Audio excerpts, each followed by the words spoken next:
अस्सलाम वालेकुम dear student of class 7th। Let's continue the same chapter. बच्चों, कल मैंने आपको आपकी प्रोज बुक का फर्स्ट चैप्टर पढ़ा दिया था और चैप्टर का नाम था 3 क्वेश्चन। ठीक है, अब हम उसके आगे पढ़ाना शुरू करेंगे।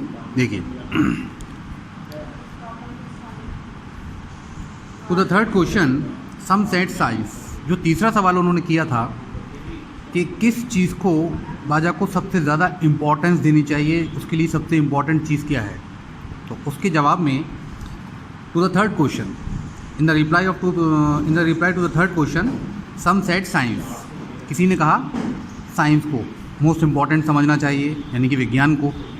ठीक है, अदर चोज फाइटिंग। ठीक है, कुछ ने कहा फाइटिंग, लड़ाई, युद्ध, तो उसको ज़्यादा इंपॉर्टेंट समझना चाहिए। And yet others religious worship. और कुछ दूसरों ने कहा कि जो हमारी धार्मिक पूजा पाठ है, जो हमारे धार्मिक कर्मकांड हैं, उसको हमें ज़्यादा इम्पोर्टेंस देनी चाहिए ज़िंदगी में। वो चीज़ सबसे ज़्यादा इम्पॉर्टेंट है करने के लिए। ठीक है, as the answer to this questions were so different, क्योंकि उसके सारे सवालों के जो जवाब थे वो बहुत ज़्यादा डिफरेंट थे। ठीक है, all the people wise man who came from the different parts of the country और किंगडम वर नॉट यूनानिमस। वो जो अलग अलग क्या कहते हैं देशों से और क्या कहते हैं राज्य से जो लोग आए थे, उनके सबके जवाब जो थे वो इतने डिफरेंट थे। The king was not satisfied. तो बादशाह जो था उनके सवालों से बिल्कुल भी सेटिस्फाइड नहीं हुआ। एंड गेव नो रिवॉर्ड, और उसने कोई इनाम नहीं दिया उनको। इंस्टेड, उसके बजाय, he decided to seek the advice of a certain hermit. He decided का मतलब उसने फैसला किया, टू सीक द एडवाइस, कि वो मशवरा लेगा किससे, ऑफ अ सर्टेन का मतलब किसी एक विशेष, हर्मिट कहते हैं साधु को, कि किसी धार्मिक व्यक्ति से वो एडवाइस लेगा, मशवरा लेगा। And he was not satisfied the answers given by the different wise men to him, who was widely known, जो बहुत दूर दूर तक मशहूर था। कौन? वो साधु जो बहुत मशहूर था। फॉर हिज विजडम का मतलब होता है अपनी बुद्धि के लिए और अपनी समझदारी के लिए। He was very wise person in that region, who was widely known for his wisdom, जो अपनी विजडम के लिए जाना जाता था, जो अपनी समझदारी के लिए जाना जाता था। The hermit lived in a would. Hermit जो था, वो साधु जो था, वुड कहते हैं फॉरेस्ट को, जंगल में रहता था। विच ही नेवर लेफ्ट, और वो जंगल उसने कभी ज़िंदगी में नहीं छोड़ा। He remain in that forest all over his life. वो पूरे ज़िंदगी अपनी उसी जंगल के अंदर रहा। He saw no one but simple people.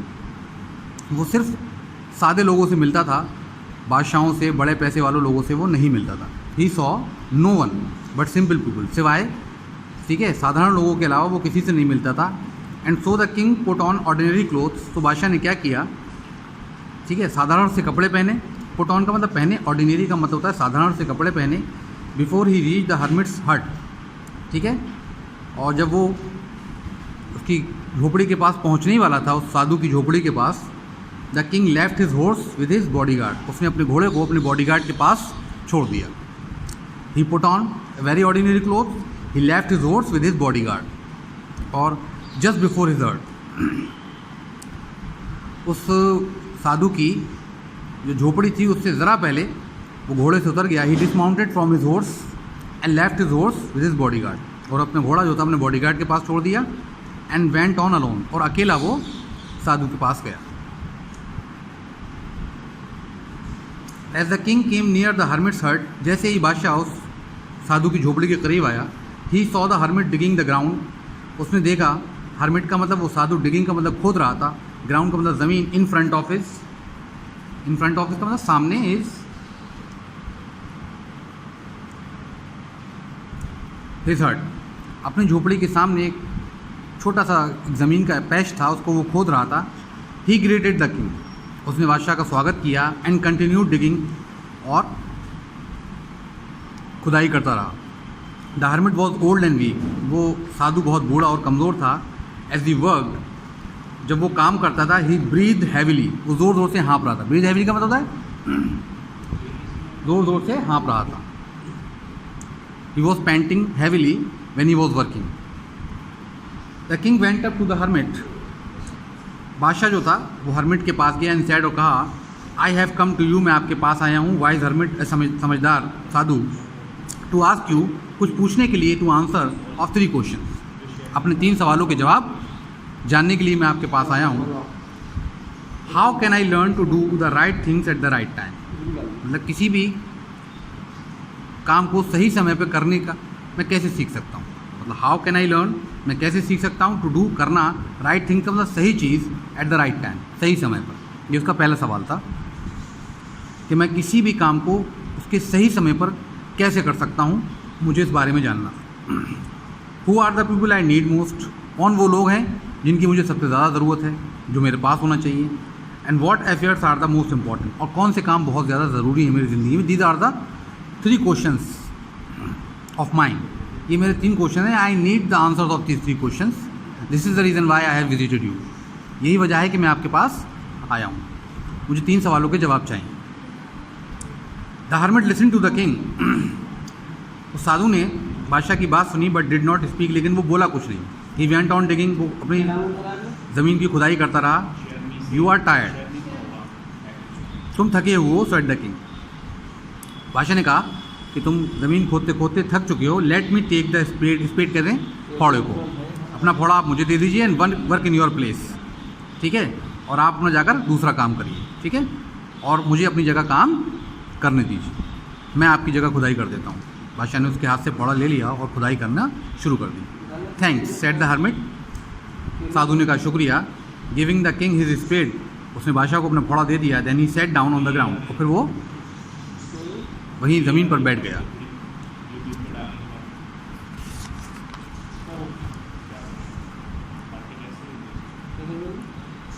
When the king had dug 2 beds, beds कहते हैं small patches of the land, जब बादशाह ने करीब अच्छी खासी ज़मीन की खुदाई कर दी, ठीक है, 2 बेड्स, बेड्स कहते हैं 2 क्यारियों को, जब उन्होंने लगभग 2 क्यारियों को खोद दिया या उसकी मिट्टी हटा दी, ही स्टॉप्ड, तो वो रुक गया काम। एंड रिपीटेड हिज क्वेश्चन, और फिर से उसने अपने सवालों को दोहराया। The hermit gave no answer, फिर साधु ने कोई जवाब नहीं दिया बट स्टूड अप, लेकिन खड़ा रहा। Stretching out his hand for the spade, और फिर वो अपना हाथ फैलाता है, उससे अपना फावड़ा जो है वो मांगता है। स्ट्रेचिंग आउट हिज हैंड का मतलब होता है हाथ बढ़ाता है, फॉर द स्पेड का मतलब होता है अपने फावड़े के लिए, मतलब लाओ तुम थक गए होगा, फावड़ा मुझे दे दो। साधु उससे फावड़ा मांगता है बादशाह से, एंड सेड कहता है नाउ यू रेस्ट, अब तुम आराम कर लो, एंड लेट मी वर्क, और मुझे काम करने दो। But the king did not give him the spade, लेकिन बादशाह उसको फावड़ा नहीं देता है। एंड कंटिन्यू टू डिग, और वो खुदाई करता रहता है। 1 hour पास्ट, 1 घंटा गुजर जाता है। देन अनदर, फिर दूसरा घंटा गुजर जाता है। The sun went on down behind the trees, और सूरज जो है वो पेड़ों के पीछे छुपना शुरू हो जाता है, मतलब शाम होने लगती है। इट इज़ बिकमिंग डार्क, शाम हो रही है, it's evening time. And at last, और आखिर में the king struck the spade into the hand, into the ground, आखिर में बादशाह क्या करता है, उस फावड़े को वहीं ज़मीन पर छोड़ देता है। Stuck the spade into the ground, stuck का मतलब होता है मट्टी में दबा के, मतलब खोद के उसको वहीं छोड़ देता है।